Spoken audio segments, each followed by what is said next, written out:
You're shaming yourself, you thinking that you're a failure, and you're counting yourself out because you cannot sustain what the gurus are telling you to do when it comes to showing up online, building a presence, and visibility for your business. How can you keep that momentum going without sacrificing your well-being and belittling yourself in the process because you can't do it exactly as they said? You need to start aligning your output with content creation with your aura type instead of forcing yourself to follow someone else's rules and strategies. Let's break down each type and go through easy access points for you to think about when it comes to your content creation process. If you're new to human design or you need a fresh new chart, go to renewyouliving.com/free chart, or you can click the link in the description box below. For this video, we're only looking at your aura type, which will be right here on your chart.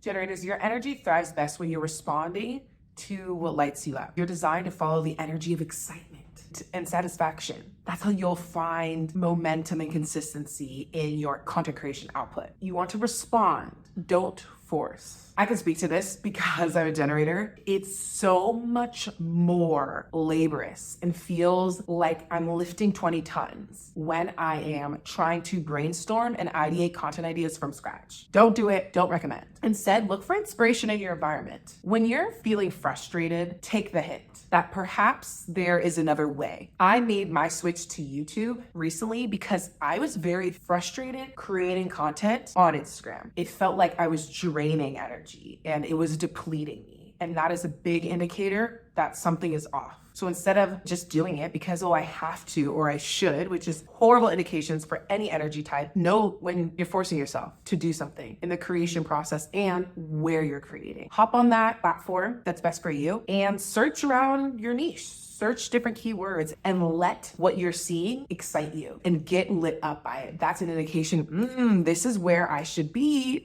I'm liking this, and the ideas will start pouring through. So many things can happen when you're allowing yourself to not be isolated in the process, but almost exploring, like you're flipping through a magazine and seeing, I like that. I like what this person said in the comments. I have something to say about it. What is that topic? There's an idea you can start with. Lean into the trends that excite you or ideas that spark your curiosity and get you going. A question you can ask yourself or have somebody ask you is, does this idea feel energizing? Something else I say is, does doing X thing feel expansive? Do I feel lit up? Check the gut and notice that response and don't force it. And sometimes an answer is, I've got nothing. That's an indication of a couple of things. Timing, perhaps it's not the time to answer that question. And perhaps there's just no response right now. And so we leave it. Focusing in on the excitement, and once you find an idea that you love or a concept, a trend, whatever it is, you will have that energy to pour into it consistently. To build on that sustainable output, build momentum, and find consistency for yourself. Slow it down, give yourself space, because you're sorting out what is excitement, what is force, what is mental pressure, what is conditioning. For consistency, lock in on the excitement, but give yourself space and set the goal in what you're creating to be whatever you can do doesn't feel like it's weighing you down, because that's a big indication of too much right now. My manifesting generators, similar to generators, but with a little bit of an added flair for multitasking and pivoting quickly when inspiration hits. Don't stay anywhere too long. Permission to tap out when you're like, the energy's gone here. I'm not excited. Pivot. Awesome. Next thing. Perhaps that was all that was going to be, or that's where that ends for this moment. But we don't want to stay somewhere where the energy's gone. Drop it and move on, because it's going to feel like a chore for you. You thrive in your variety and speed. But the same caveat to the generators, give yourself a little bit of space so you can understand, is this from the gut? Is this pulling me from the gut? Am I feeling expansive? Am I feeling excited? Is this a gut response, or is this a muscling up in my mind and make myself think that I want to do it? It really requires you to get still, slow down, and create space just so that you can hone it. Then you can turn it up to full speed. You want to follow the excitement in the many directions that it goes. You're going to thrive best honoring the variety that comes through for you. So do not fixate on like, how can I make it look nice with a nice neat bow and be in a specific box? Niching, it feels suffocating to you. It will be in alignment to speak on the many different topics that you want to speak on, because what is going to come through and tie it all together is your Mercury, is your conscious sun brand, right? That energy is what's going to bring it all together. It's all going to have this through line and foundation in your energetics with the other placements. So you have a little bit of that cycle with the manifestor energy. Lean into the bursts where the energy is high, and I would batch content at that time. Get a bunch of things out and use that high energy to create your projects and finish them. When you're following your strategy and your authority to say yes to the thing that is lighting you up, you're going to produce more quickly. You're going to move fast. That's the time to get it all done. Manifestors, your energy is here to initiate and act on your creative impulses, the urge that you're feeling. Your content is going to resonate a whole lot better. You're going to find a lot more momentum, creativity, and clarity in creation, and find that consistent rhythm for output when you honor the internal urge that's being activated within you versus looking externally for cues like, maybe I should do that. No, you're very internally driven. There are times where it's, dang, I have to show up to this. I set a deadline and perhaps I can't move it because this is the only way it works, but the energy isn't there, right? I think about this as a generator. I will feel more satisfied on the other side, but I don't fully have the energy right now. How can I generate energy here and get lit up? That's what I'll put on a specific song. Lights me up, gets my motor going, and then I'm moving. The same thing for you I would play with. How can you maybe summon an urge? Is there a specific song? Is there a place where you go, an environment that inspires you, and then the motor gets going? Something to think about and play with that. I wanted to share that with you because you're the big initiator. And sometimes as we're deconditioning and healing and our energy is recalibrating, how can we summon the urge so that we're using the right energy? You play with different tools or environments that's going to create that urge for you. You don't want to get in a habit of, let me just summon an urge. You want to create when inspiration strikes. It's not about waiting for the perfect time or pressuring yourself to stick to a rigid schedule. It's about allowing your ideas to naturally flow and get downloaded through you, and then feel that urge move from there into creation.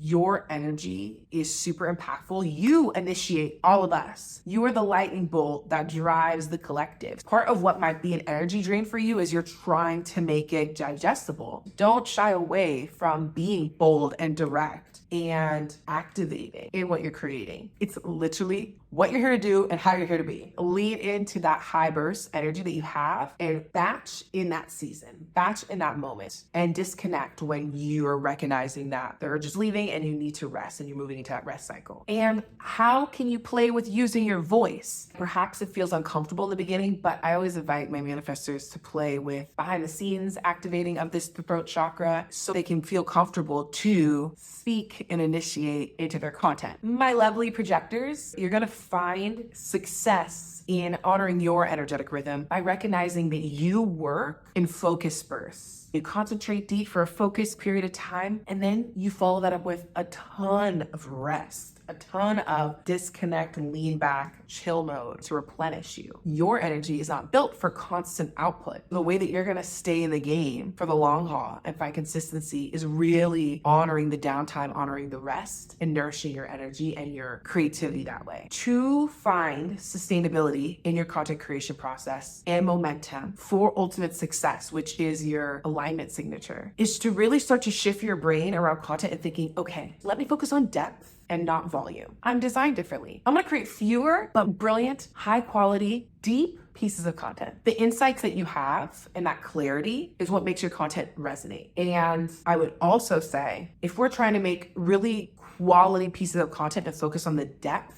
and that connection versus the volume, we want to be in a platform that honors your content more than an hour, right? Perhaps we look to create in spaces that the algorithm sends traffic over time and it's evergreen content for you. I do think it's important for all the types and all online coaches and creatives to create in a space like that, but specifically for my non-energy types, that's working smarter, not harder. You've created it and it's working for you long after you're done sharing it. Use the invitations and recognition for inspiration for yourself. Pay attention to where your audience is recognizing you, asking for advice, and then let that guide the content topics that you speak on for that season, for that moment. That's going to be nourishing. Sustainability for you is honoring the rest cycles and building that into your schedule and not being apologetic about it and not shaming yourself for not going as fast as the society makes you feel is of value. Because the reality is that's just a mirage. Most people are burnt out, overextended,